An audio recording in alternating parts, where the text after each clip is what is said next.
आपल्या राज्याचे मुख्यमंत्री माननीय देवेंद्र फडणवीस साहेब, उपमुख्यमंत्री माननीय एकनाथराव शिंदे साहेब, सांस्कृतिक खात्याचे मंत्री आशिष शेलार साहेब, आमदार शरदराव सोनवणे, आमदार बापूसाहेब पठारे, माजी आमदार अतुल बेनके, आशाताई बुचके, सत्यशील शेरकर, विजय घोगरे, नवनाथ गाडगे, बाळासाहेब मुळे, गणेश महाबरे, ज्यांचा आज शिवनेर पुरस्कार म्हणून, भूषण पुरस्कार म्हणून सत्कार करण्यात आला ते बाळासाहेब तांगट, डॉक्टर अमोल डुमरे, जालिंदर कोरडे, रामभाऊ पायमुडे, सर्व शासकीय अधिकारी, सर्व शिवप्रेमी पत्रकार मित्र, बंधू भगिनींनो, माझ्या तरुण मित्रांनो, वेळ बराच झालेला आहे.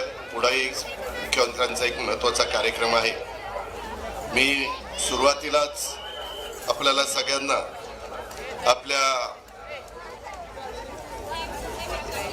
सर्वांचे जाणते राजे, युगपुरुष छत्रपती शिवाजी महाराज, ज्यांना आपण सातत्याने म्हणतो निश्चयाचा महामेरू, बहुत जनासी आधारू, अखंड स्थितीचा निर्धारू, श्रीमंत योगी, सामर्थ्यशाली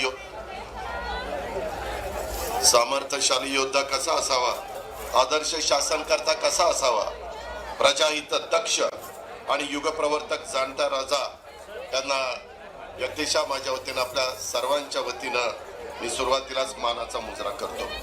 मराठा सेवा संघाने हा कार्यक्रम आयोजित केलेला आहे. अनेक शिवप्रेमी शेकडो वर्षापासून इथं महाराजांच्या पुढं अभिवादन करण्याच्या करता, त्यांचं दर्शन घेण्याच्या करता इथं येत असतात.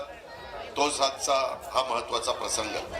तसं बघितलं तर आम्ही सगळेजण महायुतीच्या सरकारमध्ये देवेंद्रजींच्या नेतृत्वाखाली त्या ठिकाणी काम करतो आणि काम करत असताना शिवशाहू फुले आंबेडकरांची विचारधारा ही आपल्याला पुढे घेऊन जायची आहे. आपल्या सर्वांचं आराध्य दैवत छत्रपती शिवाजी महाराज, तसंच शिवजयंतीच्या निमित्तानं स्वराज्य संकल्पक शहाजीराजे भोसले, स्वराज्याची प्रेरणा देणाऱ्या स्वराज्य जननी राजमाता जिजाऊ माँसाहेब, स्वराज्याचे दुसरे छत्रपती, स्वराज्य रक्षक छत्रपती संभाजी महाराज, स्वराज्य निर्मितीसाठी रक्त सांडणाऱ्या, जीवाची बाजू लावणाऱ्या सह्याद्रीच्या प्रत्येक मावळ्याला कृतज्ञतापूर्वक मी आज वंदन करतो. आपल्या सर्वांना पुन्हा एकदा शिवजयंतीच्या या निमित्तानं शुभेच्छा देतो.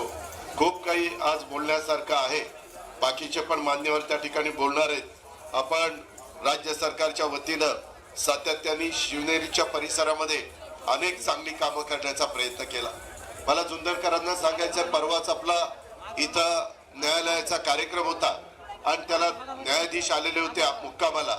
त्याच्यामध्ये 2-3 न्यायाधीश सकाळीच इथं दर्शनाच्या करता आले आणि त्यांनी दर्शन घेऊन सकाळी खाली भेटल्यावर मला सांगितलं की अतिशय चांगल्या प्रकारचं शिवनेरीचं एकंदरीत तिथलं सगळं जे काम आहे ते सरकारने केलेलं आहे.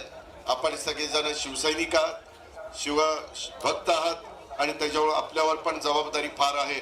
पुढं वर्षानुवर्ष जिथं महाराजांचा जन्म झाला असे सगळे किल्ले, राजगड असेल, प्रतापगड असेल, तिथं सिंहगड असेल, अनेक पुरंदर असेल, अशा अनेक किल्ल्यांच्या मध्ये आपण सगळ्यांनी लक्ष घातलेलं आहे.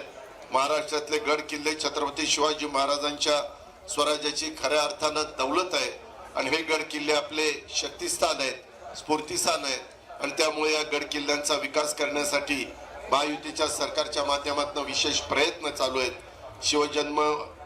जन्मभूमी शिवनेरीच्या जतन संवर्धनासाठी मी मुख्यमंत्र्यांच्या साक्षीने सांगतो, येताना आम्ही चौघही हेलिकॉप्टरमध्ये बोलत होतो त्यावेळेस त्यांनी आम्हाला सूचना केलेल्या आहेत की या संवर्धनासाठी निधीची कोणतीही कमतरता आपल्याला भासू द्यायची नाही. हा देखील शब्द मी राज्याचा अर्थमंत्री यांना, त्यांनी मुख्यमंत्री उपमुख्यमंत्र्यांच्या साक्षीने देतो. शिवाजी महाराजांच्या जीवनातला कुठलाही प्रसंग घ्या, महाराजांनी घेतलेल्या कुठल्याही निर्णयाचा अभ्यास करा. त्यांनी घेतलेला प्रत्येक निर्णय हा स्वराज्याचं हित, जनतेचं कल्याण डोळ्यासमोर ठेवून दूरदृष्टीने घेतला होता. हे आपल्या सगळ्यांच्या लक्षात येईल. त्यामुळे आजच्या शिवजयंतीच्या निमित्तानं आपण महाराजांच्या विचारावर निष्ठा ठेवून काम करण्याचा संकल्प करूया. आपल्या महाराष्ट्राला आणखीन महान राष्ट्र बनवण्यासाठी एकजुटीनं एक दिलाने काम करूया. आजच्या काळातही शिवाजी महाराजांचे विचार आणि त्यांची तत्वे तितकीच महत्वाची आहेत. सामाजिक एकोपा, न्याय, सुशासन आणि लोककल्याण हे शिवरायांनी आपल्याला शिकवलेलं आहे. त्यांच्या विचाराचा वसा पुढे नेताना सर्वांनी मिळून महाराष्ट्राच्या प्रगतीसाठी योगदान द्यावं, हीच खरी शिवजयंतीची प्रचिती ठरेल. शिवजयंतीच्या निमित्तानं आराध्य दैवत युगपुरुष छत्रपती शिवाजी महाराजांना पुन्हा एकदा अभिवादन करतो, त्यांच्या पुढे नतमस्तक होतो. स्वराज्य जननी राजमाता जिजाऊ माँसाहेब, स्वराज्य रक्षक छत्रपती संभाजी महाराज आणि स्वराज्य निर्मितीसाठी साथ देणाऱ्या मावळ्यांना वंदन करतो. आणि मगाशी आमदार साहेबांनी किंवा इतर वेगवेगळे निवेदन आलेली आहेत, त्याच्यामध्ये जिल्ह्याचा पालकमंत्री यांना त्यांनी मी लक्ष घालीनच, पण राज्याच्या प्रमुखांनी पण शब्द दिलाय, उपमुख्यमंत्र्यांनी पण शब्द दिलाय. आम्ही सगळेच जण त्याच्यामध्ये कुठं कमी पडणार नाही याबद्दलची खात्री देतो आणि या ठिकाणी थांबतो. धन्यवाद.